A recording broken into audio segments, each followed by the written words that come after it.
The family first wealth system. Nobody funds. The coffee had gone cold again. Another morning, balancing the noise of the house and the quiet question she kept avoiding. Can I really build something of my own? The dishes were piled high, the laundry basket overflowing, and somewhere between the chaos, a dream she'd put on pause years ago started whispering again. She wasn't chasing millions, just freedom. The kind that fits between nap times and school pickups. The kind that doesn't require permission or a resume that looks impressive to strangers. She wanted to prove to herself that motherhood didn't mean the end of ambition, it meant redesigning it. But the idea didn't come from a business book. It came from the mess on her kitchen table. A scattered collection of things she'd always been good at, things people asked her about, things that felt too simple to be worth anything. Until she started paying attention, part of her still felt guilty for wanting more. As if ambition had to disappear when motherhood began. As if building something meant abandoning everything else.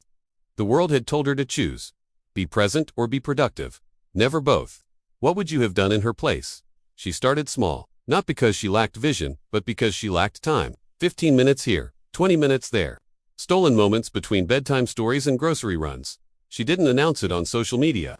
She didn't tell her family. She just started. The first idea was helping other moms organize their homes. She'd always had a knack for creating systems that actually worked. Not the picture-perfect Instagram kind, the real kind.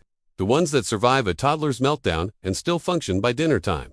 She offered her services for free at first, just to test it, just to see if anyone cared. 3 friends said yes. Then their friends asked. Then strangers started reaching out. And suddenly, the thing she thought was too ordinary became the thing people were willing to pay for. Then came the doubt, the kind that whispers louder than failure. Who was she to charge money for this? She wasn't certified. She didn't have a degree in organization. She was just a mom who figured out how to keep her life from falling apart. But that was exactly why it worked. According to recent studies, small home-based businesses led by women are growing 40% faster than other segments, not because of massive funding or fancy degrees. Because of lived experience. Because clarity often beats capital. Because the solutions we create from our own struggles are the ones that resonate deepest. She smiled. Not because it was easy, but because it was finally hers. The second idea came from her kids. They needed activities that didn't require screens but also didn't require her constant supervision. She started creating activity kits, simple printables, craft ideas, learning games, things that kept little hands busy while she answered emails or prepped dinner. Other moms asked where she got them. When she said she made them herself, they asked if she'd make some for them too. So she did. She set up a simple digital shop. Nothing fancy, just a place where tired parents could download something useful at 2 in the morning when they'd tried everything else. The downloads started slow. 5 the first week, 12 the next, then 50, then hundreds. She wasn't getting rich, but she was getting somewhere. Somewhere that felt like hers. Sometimes, growth doesn't look like progress. It looks like staying. Staying consistent when no one's watching. Staying committed when the numbers don't move. Staying curious when doubt creeps in. She learned to repurpose everything. That blog post became an email. That email became a social media caption. That caption sparked a conversation that became her next product idea. Nothing was wasted. Every insight had multiple lives. The third idea surprised her most. Meal planning. Not the trendy kind with exotic ingredients and complicated techniques. The real kind, the kind that gets dinner on the table without tears or takeout.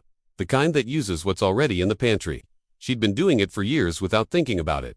Feeding her family on a budget while keeping everyone mostly happy. When she shared her weekly plans with a friend, the response was immediate. Can you teach me how to do this? So she did. She created simple templates. Shopping lists organized by store layout. Recipes that worked with whatever vegetables were on sale. Systems that bent instead of breaking when life got messy. Maybe success just wasn't meant for someone like her. That thought still showed up sometimes. Usually late at night when the kids were finally asleep and she was staring at her laptop wondering if any of this mattered. But then she'd get a message. A mom thanking her for saving dinner time. A parent whose kid actually enjoyed the activity she created. Someone who finally got their pantry under control and felt like they could breathe again. Those messages became her fuel. *** disclaimer. This content is for educational purposes only and does not replace consultation or assistance from a professional. Always consult a qualified professional for any questions related to finance, business, or investments. ***. The fourth idea was born from frustration. She was tired of buying planners that didn't fit her life. Pages for goals she didn't have. Sections for tracking things she didn't care about. She wanted something different. Something designed for the reality of motherhood. So she made one. A planner that acknowledged doctor appointments and playdates were just as important as business meetings. That counted small wins like everyone ate vegetables today or I showered before noon. That made space for both dreams and logistics. She printed one for herself, then for a few friends. Then she realized other moms were searching for the same thing. She listed it in her digital shop. It became her bestseller within a month. She almost gave up, until one message changed everything. A single mom with 3 kids who said the planner was the first thing that made her feel like she could actually handle both work and motherhood. That she wasn't failing at everything anymore. That she could see her progress instead of just her exhaustion. That message arrived on a Tuesday afternoon when she was ready to delete everything and pretend she'd never tried. It reminded her why she started. Not for the money, for the connection, for the proof that her ordinary life contained extraordinary value.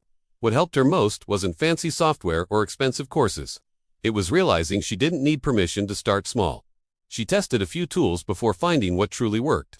Canva Pro became her design studio. A simple scheduling app kept her consistent. A basic email platform connected her with people who actually cared. This isn't a promotion, just something that made her path a little lighter. The tools that turned scattered ideas into something sustainable.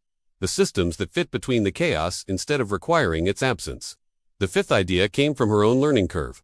She'd made every mistake possible while building her small business. Wrong pricing, confusing messaging, products nobody wanted. She'd wasted time and money figuring it all out. But those mistakes became her curriculum. She started offering a simple course for other moms who wanted to start something but didn't know where to begin. Not a fancy program, just honest guidance. The shortcuts she wished someone had shared with her. She taught them to start before they felt ready. To test ideas with real people instead of perfecting them in private. To charge what they were worth even when their voice shook. To build businesses that served their families instead of stealing from them. Her workspace was still her kitchen counter, but it no longer felt like chaos. It felt like possibility. A laptop between the fruit bowl and yesterday's homework. A notebook filled with ideas next to the grocery list. A life that held both the mundane and the meaningful without apologizing for either. The transformation wasn't dramatic, it was gradual. Small shifts that accumulated into something she barely recognized. She stopped waiting for the perfect moment. She stopped comparing her beginning to someone else's middle. She stopped believing that success required sacrifice instead of integration. She learned that home-based businesses aren't about escaping family life. They're about weaving purpose through it. Finding the spaces where what you love meets what people need. Building something that grows with you instead of despite you. The systems she created became templates she could sell. The mistakes she made became lessons she could teach. The questions she asked became content she could share. Nothing was wasted when she learned to see everything as material. She discovered that authenticity wasn't a marketing strategy, it was survival. She couldn't pretend to have it all together. She couldn't manufacture a polished life. She could only share what was real and trust that someone else needed to hear it. What she built wasn't flashy. No viral moments. No overnight success. Just steady growth. Month by month. Product by product. Connection by connection. The kind of business that felt sustainable because it was designed around her actual life instead of some imagined version of it.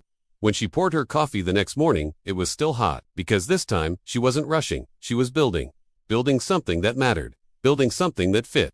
Building something that proved ambition doesn't have to come with guilt and motherhood doesn't have to come with surrender. Tell us what part of her story resonated with you most and where you're watching from. Your journey might just inspire the next one. Tell us which country or city you're watching from. See you in the next video. Bye.